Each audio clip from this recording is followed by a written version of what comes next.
بعضو دوستانو درته خبرو تپوسونه کړي ما له خو نه راځي خو د هغې به ښه ګمان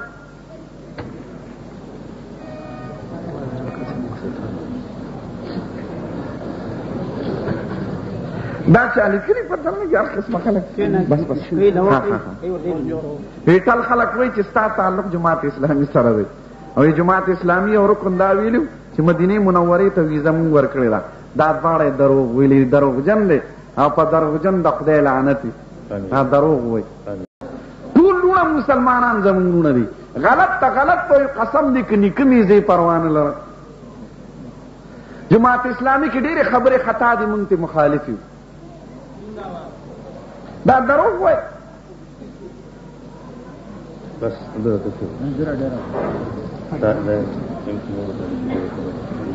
دا چا لیکلي چې سرکاري پیسو باندې حج کیږي که نه کیږي ولې نه کیږي سرکار دې په ډمو لګی په غلطو خلک دې لګی که څوک حج لولیږي نو حج یې نه کیږي دا د ځان نه دا هغه خلک وایي چې د حکومت نه مخالف وي نه حق خبره کې مخالفت نه دی پکار په غلطه خبره کې مخالفت پکار حج لیږل ښه خبره ده زکات نظام ښه خبره ده مونږ بدو ته خو ته ښه وایو غلطو ته غلط وایو مونږ شریعت جاری که پورا او شریعت چې نه جاری کوي مونږ ورته د دروغجن وایو ټګ ورته وایو غل ورته وایو وی د یو بل حق چې څوک خوري دا څنګه دي او د دې مونځ کیږي که نه مونځ یې کیږي خو بس ایله د ټي بي د مریض په شان د مونځ مثال دی حق به اول ادا کوي چاوی مانځه کې په قرت څه حکم دی قرت ویل فرض دی په مانځه کې او خصوص د الحمدلله واجب ده خو امام پسې چې ولاړی نو زمونږ مذهب دا دی چې قرت به نه وایه نه په جهري کې نه په سري کې دا چې لیکلي لمر او سپومې دا تندر چې نیسي د ګناهونو سبب دی او که بل څه دی دوه خبرې دي یو ظاهري سببي او یو پټ سببي پټ سببي ګناهونه دي جرائم دي او ظاهري سبب یې دا دی چې سپومې باندې د ځمکې سوري ورشي نو سپومې دا نږدې د ځمکې ته دا 2 کروړه او یو کم 10 لاکه میله لرې ده د ځمکې نه نو د ځمکې سوري د هغې نه مخکې تللی دی نو که کله د ځمکې د سوري په لار کې راشي نو سپومې تندر ونیسي د دې وجې نه سپومې تندر نیور په 14 او 15 شپه کې راځي دا شپه چې ده دا د ځمکې سوری دی او نور تندر چې نیسي نو سپومې ورته مخامخ راشي نور زمونږ نه دا سپومې پټ کي نو نور تندر نیول په 13 شپه راځي همیشه دی ظاهري سبب دی خو شریعت د دین انکار نه کوي شریعت ستا توجه هغه بل طرف ته کوي چې خدای پاک دا دومره کائناتو کې تبدیلي راوستی شي نو که ته د خدای مجرم یې ستا سرمن به نه وباسي ته به د ګناهونو نه توبه وباسي دا چاویلی بعضې کوي دا کیږي اسباب دي د هغې علم دی مونږ زمونږ په کتابونو کې هم دی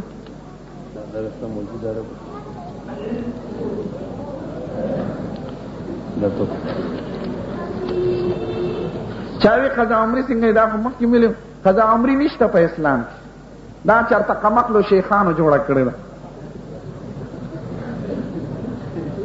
قضا دپاره وخت نه دی مقرر دا یاد لرئ چې کله د لمونځ قضا شو نو د حضور پاک حکم دا دی من نام عن صلاة او نسیها فلیصلها اذا ذکرها فان ذلک وقتها که سړی د مونځ نه اوده پاتې شو یا تیر شو مونځ به قضا کوي نه او عجیبه دا ده چې دا هغه شیخان کوي چې مونځ ته قضا شوي نه دې قضا عمره کې د 3 نقصانه دي اول دا چې دا قضا درته چا وایي چې روجې ته یې رسوئ چې چا نه مونځ قضا شو فورا به کوي دویمه دا چې قضا خو علي په جمع کېږي چې په جمع قضا شوي درېمه دا ده چې ما نه ماسپښین تللی دی د یو کال او ستا نه د بل تللی دی څنګه دواړه جمع کوو او څلورمه دا ده چې جمع په څرګند قضا به په څرګنده نه کوي دا به په پټه کوي دا خو د بېخوندۍ علامه ده قضا عمري هېڅ ثبوت نه لري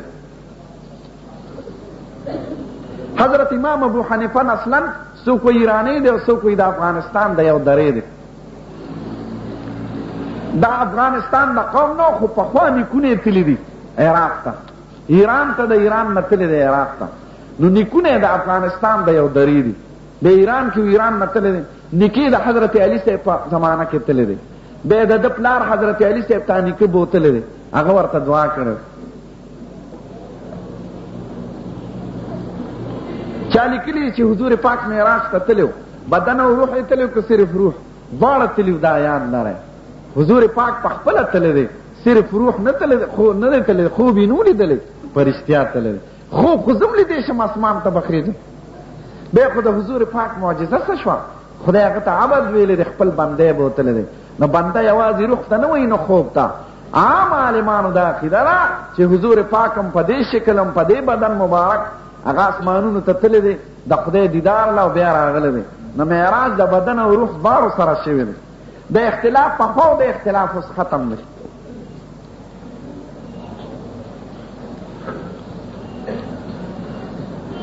د ابو حنیفه کله بعضې لقب چې هغه څه د دغه د وجې نه نه چې زوی وي، دا چونکې لوی عالم حنیفه د ښکلې شریعت خاوند ته وایي، د ښکلې طریقې خاوند ته په دې نوم باندې مشهور شوی دی. حنیفې لور نه وه. د زوی نوم یې اسماعیل دی، حماد. د حماد د زوی نوم دی اسماعیل. او د امام ابو حنیفه خپل نوم دی نعمان بن ثابت.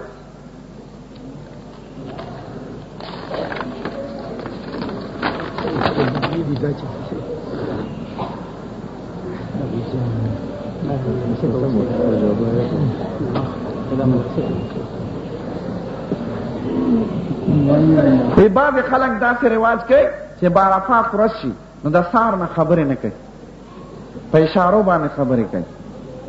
دا ورته چا ښودلی دی؟ دا دستور غلط دی، رواج. چا لیکلي چوري څنګه ده؟ چوري شریعت کې نشته. دې باندې ما تقریرونه هم کړي.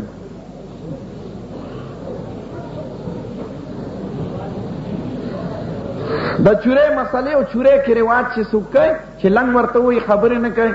دلته به چا چرګان حلالول د سړي په نوم او یعنې د سړي په سر او د لور په سر به یې نه کول. نو ما ورته وایي دې لور څه ګناه کړې ده چې خیرات کوې خو ډېر وکړې. بیا دا دستور چې کور به یې خوړله، هډوکي به یې امبار ته نه وکړل. دا ټول د انسانو خبرې دي شریعت کې. دانې دې نه توبه وباسئ. زمونږ دین ښکلی واضح دی چې کومه خبره کوئ د یو لوی عالم بزرګ نه، مثلا ستاسو دارالعلوم د شیخ الحدیث صاحب نه یا نور علماو نه تپوس کوئ چې دا څنګه ده. د ځان نه خبرې مه کوئ. زمونږ د پښتنو 15 کم 100 رواجونه دا زړې ښځې جوړوي. دا حقیقت دی. هغوی ته که قلمي قرآن کې دی چې دا شی نشته، نو هغوی وایي نه نه نه دا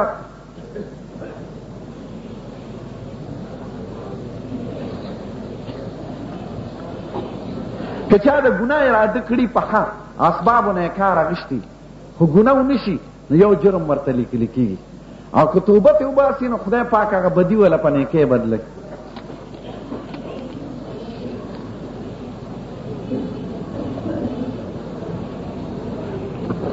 چاوی د شریعت بل خلاف چا خود جلوس وکړی دی، که په دې غرض یې کړي چې دا شریعت موږ نه منو خو کافره شوې، که دې مقصد ځکه داسې غایبانه حکم یکدم نه دی پکار. که دا څوک دا ووایي، که ښځې که سړی وي، که یو لیډر دا ووایي چې زه شریعت نه منم، دی کافر شو. که یو پارټي ووایي، که یو ښځې ووایي، که جلوس ووایي، بیا خو دی مسلمان نه دی. مسلمان خو دې ته وایي چې شریعت به زه منم. شریعت موږ منو او د شریعت مطالبه کوو د خپل حکومت نه، او بار بار ورته وایو چې یا ظالمانو خدای پاک دومره اختیار درکړی دی، دومره مودم تېره کړه، پټګۍ ټورې. خو مصیبت دا دی چې زمونږ بادشاهان وزیران دوی په هغه سکولونو او کالجونو کې سبق ویلي چې هغه د روس یا د انګریزانو، دوی د دین نه خبر نه دي. دا کوشش وکړئ چې علما خدای پاک مشران کړي، صدر عالم وي، وزیر عالم وي، وی غوښه که وسوځي نو هم د پیتې نه خي. عالم له بغیر د شریعت نه بل څه ورځي نه. موږ به داسې وایو په جلسو کې زموږ شریعت خوښ دی، خو چې د وټونو وخت راشي د جهان بدماش، د جهان فاسق فاجر، د جهان مردار، هغه به موږ مشر کوو. دا حقیقت دی که نه؟ وټونه به هغله ورکو، منډې به هغله وو، مدې به د هغه کو. عالم راته به یې سپک ښکاري وي، ملا پسه کوي. هلکه ملا ستا د دې سلو لیډرانو نه غوره دی. دا زموږ عقیده ده. دا په دې وجه نه وایم چې زه طالب یم، دا مې عقیده ده چې دا ټول لیډران ناجمع کړي، زمونږ د یو چړي طالب درجې ته نه رسي. خدای پاک وایي عالم او غیر عالم نه دی برابر. قل هل يستوي الذين يعلمون والذين لا يعلمون. عالم دغه د شریعت عالم ته عالم وای چې دیني ویلي، نو چې خدای وای عالم او غیر عالم نه دی برابر، نو د جهان لیډران عالم ته نه رسي.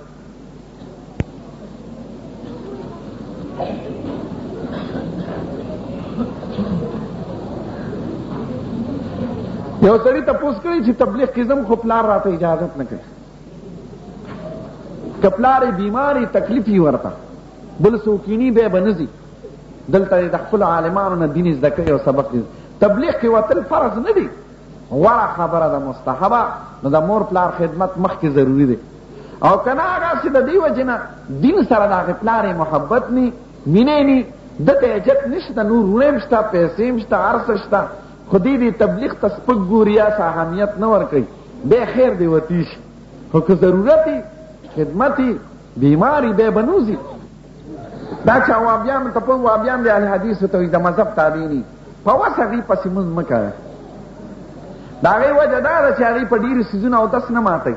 وایي که معمولي باد د سړي نه وتي خو اواز یې نه اورېدلی، نو اودس یې وایي نه دی مات.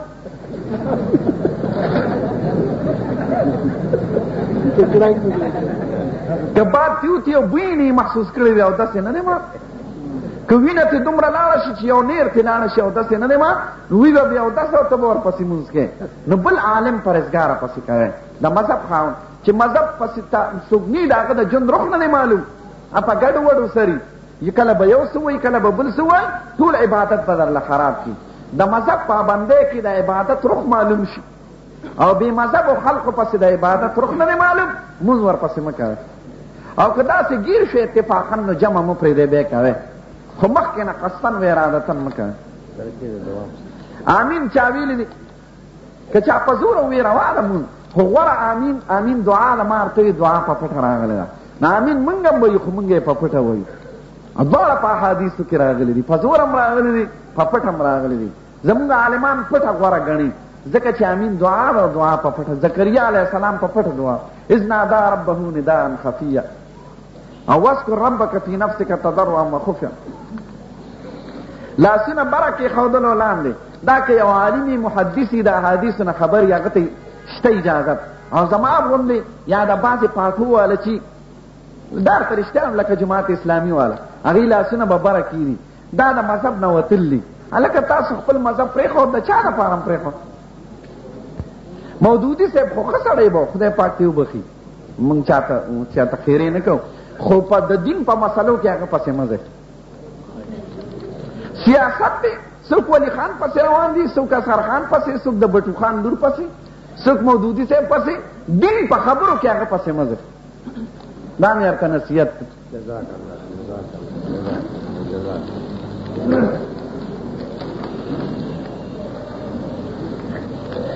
دا باقي د دعاګانو دي.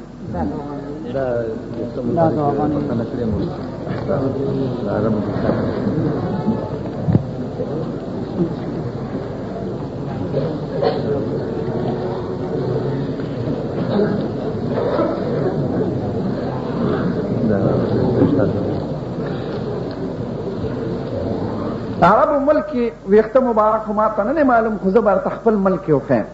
د حاجي محمد امین صاحب دا شاعر چې دی او نافان د حضور پاک، ده سره د حضور پاک دوه ویخته شته.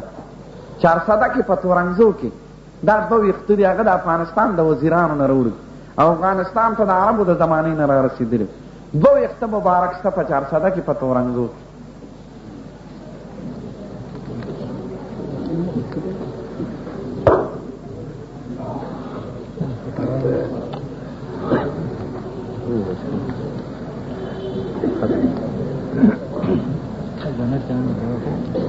دا چا د میراث تپوس کړي نو راشي دی بیا به ورته زه وښیم، هغه تاسو سره څه تعلق نه لري. دا باقي ټول د دعاګانو دي. درود شریف ووایه. یا مسله پاتې شوې بیا اودس اذان څنګه دی؟ بیا اودس اذان کېږي، خو بیا اودس اذان غوره نه دی. بیا اودس اذان مه کوئ.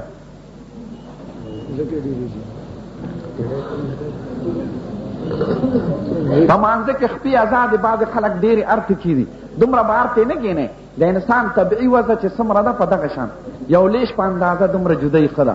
بعضې خلک دومره هر ته کیني لکه چې سړی بار ته کیني، د ده خو شکل بدل شي. دا مه کوئ. مانځه کې زمونږ مذهب دا دی چې لاسونه په نوم یا د نوم سرک دی. دلته لاسونه کېښودل دا زمونږ مذهب نه دی. نو که څوک د مذهب پابند دي بره به لاسونه نه ږدي.